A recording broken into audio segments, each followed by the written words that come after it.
Olá, Deus abençoe a todos. Vamos dar sequência à nossa contagem do Homer e hoje um dia muito especial na contagem do Homer, porque é o dia da ascensão do nosso Senhor Jesus Cristo aos céus, o dia em que ele deixa a ordem para os seus discípulos não se ausentarem de Jerusalém e ele é elevado aos céus, nas nuvens, e desaparece diante dos olhos deles. Foi neste mesmo dia, o 40º dia da contagem do Homer, que o Senhor Jesus foi assunto aos céus. Sendo assim, eu quero te mostrar uma coisa no texto de Ruth, que passa desapercebido do olhar descuidado. No versículo 8, nós já lemos o versículo 8, mas de propósito eu não citei o que eu vou citar agora, porque eu queria deixar para hoje o dia 40 do Homer. Ruth capítulo 3, versículo 8. Lembra que Noemi aconselha ela a se deitar aos pés de Boaz, descobrir os pés de Boaz e deitar ali, né? E ela foi e fez, como diz o versículo 6, capítulo 3, versículo 6, diz: então foi para a eira e fez conforme tudo quanto sua sogra lhe tinha ordenado. Havendo, pois, Boaz comido e bebido, e estando já o seu coração alegre, veio deitar-se ao pé de um monte de cereais. Então veio ela de mansinho, e lhe descobriu os pés e se deitou, do jeito que Noemi orientou. Agora escute isto, veja se isso pode ser coincidência. Ruth é um tipo da igreja, Boaz é um tipo de Cristo. Verso 8, e sucedeu que pela meia-noite, o homem estremeceu e se voltou, e eis que uma mulher jazia a seus pés. Ouça isso, quando deu meia-noite, estava ali perto de dar meia-noite, ele desperta e vê que tem uma mulher ali dormindo aos seus pés, deitada aos seus pés. Guarde isso e agora vamos para Mateus capítulo 25, que diz assim: então o reino dos céus será semelhante a 10 virgens que, tomando as suas lâmpadas, saíram ao encontro do esposo. E 5 delas eram prudentes e 5 loucas. As loucas tomaram as suas lâmpadas, não levaram azeite consigo.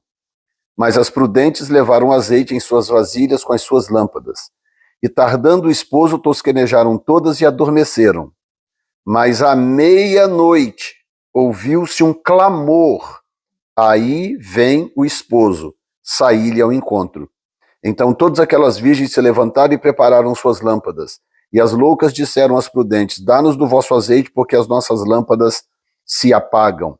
Mas as prudentes responderam, dizendo: não seja o caso que nos falte a nós e a vós, ide antes aos que vendem e comprai-o. E tendo elas ido comprá-lo, chegou o esposo, e as que estavam preparadas entraram com ele para as bodas, para o casamento, e fechou-se a porta.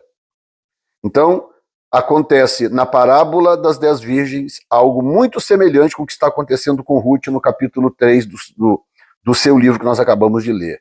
Aqui nós temos as virgens prudentes e imprudentes. A diferença entre elas é apenas a botija extra de azeite, porque todas tinham lâmpadas, todas as lâmpadas estavam acesas, todas tosquenejaram, todas dormiram e todas acordaram a tempo. Então, tudo igual. Qual era a diferença? 5 tinham uma botija extra de azeite e as outras 5 não. E eu já ministrei sobre isso, mostrando que azeite, nesse caso aqui da parábola, representa a própria palavra. Lâmpada para os meus pés é a tua palavra e luz para o meu caminho. Salmo 119, 105. Lâmpada para os meus pés é a tua palavra. Então, quando elas vão com as lâmpadas acesas, significa que elas estão com o Velho Testamento. Porque o texto de Salmo, o versículo de Salmos 119, 105 está no Velho Testamento.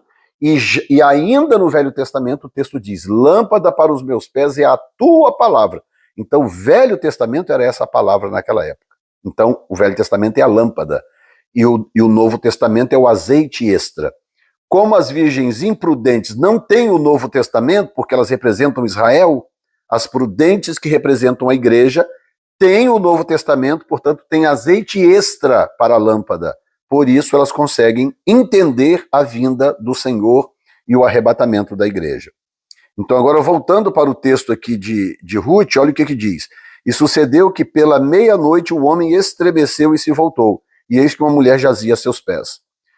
Eu vou ter que dividir essa palavra em 2 ou 3 vezes, porque tem muita coisa aqui que não dá para desempacotar em uma única colocação.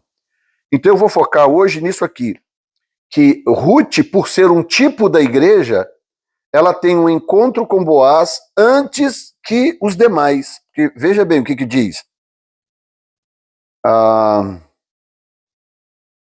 Verso 12. Porém, agora é muito verdade que eu sou o remidor, mas ainda outro remidor. Fica-te aqui e tal, e remirei. Ficou, pois, deitada aos seus pés até pela manhã. Bem, ficou deitada aos seus pés até pela manhã e levantou-se antes que pudesse um conhecer o outro. Não teve nada de sedução. Porquanto disse, não se saiba que alguma mulher veio à eira. Então ninguém está sabendo. Aquilo ali foi um encontro privado entre Boaz e Ruth, sem qualquer ambiente de sedução. Eu já expliquei isso, o que prova que os judeus que estão do lado de fora, porque Ruth é gentia, Ruth representa a igreja, significa que os judeus que estão do lado de fora não participam daquela reunião privada que aconteceu entre Boaz e Ruth. E se Ruth é um tipo da igreja, isso é um tipo do arrebatamento da igreja. Porque nas parábolas das 10 virgens acontece exatamente a mesma coisa. Por que a igreja sobe, representada nas virgens prudentes? Porque a igreja tem o Novo Testamento. Por que Israel fica representado ou representada como nação nas virgens imprudentes? Porque Israel não tem o Novo Testamento, que é o azeite extra. Por isso a igreja é arrebatada e Israel fica para a grande tribulação. Entendeu? Então eu estou dando para vocês aqui, rapidamente, sem entrar com muita profundidade, uma pequena faísca do que é a escatologia avançada, quando você entende a escatologia a partir de textos que aparentemente nem escatológicos são. Mas está aqui claríssimo e evidente que o que está acontecendo com Ruth, aqui no capítulo 3, versículo 8, é uma tipologia da relação privada de Cristo com a igreja, que coloca a igreja em primazia em relação a Israel, porque Israel não consegue entender a vinda do Senhor, Israel não entende nem a grande tribulação, porque tudo isso é neotestamentário, está no Novo Testamento, e os judeus não aceitam o Novo Testamento, entende? Conversando há pouco atrás com um rabino amigo meu, com quem eu fiz live há pouco tempo atrás, e falando com ele, você já leu o livro de Romanos? E ele disse, não, porque não tem como saber se aquilo ali é inspirado, se aquilo ali é verdadeiro, então eles não conseguem enxergar no Novo Testamento a revelação, a continuação da revelação da palavra de Deus vinda do Velho Testamento. Então, quando dá meia-noite, esse homem estremece, ou seja, à meia-noite ouviu-se um clamor, aí vem o noivo sair-lhe ao encontro. E aí as prudentes vão e são levadas pelo noivo, e as imprudentes ficam. Aqui está a mesma coisa. Os judeus do lado de fora do celeiro, e só Ruth deitada aos pés desse homem, desse remidor, e somente Ruth é redimida. Será que precisa desenhar, gente? Não está claríssimo demais aqui a tipologia? Que Ruth, a gentílica, que é um tipo da igreja, é a única a ser redimida. Os judeus estão todos do lado de fora, dormindo lá em seus celeiros, em seus cantinhos, e só Ruth e Boaz estão juntos no celeiro, sem qualquer ambiente de sedução, porque Ruth sabia, eu preciso estar aos pés deste homem, porque ele é o remidor. Amanhã, se Deus me der graça, eu falarei sobre o que significa estar aos pés do remidor, no caso da igreja.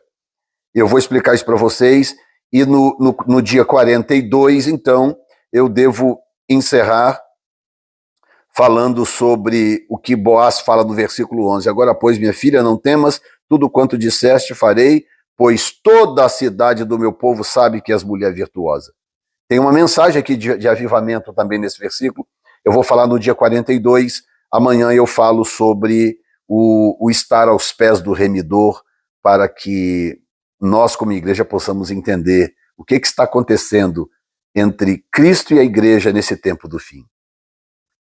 Bendito és tu, Senhor nosso Deus, Rei do universo, que nos tem santificado com os teus mandamentos e nos ordenado a contagem do Homer.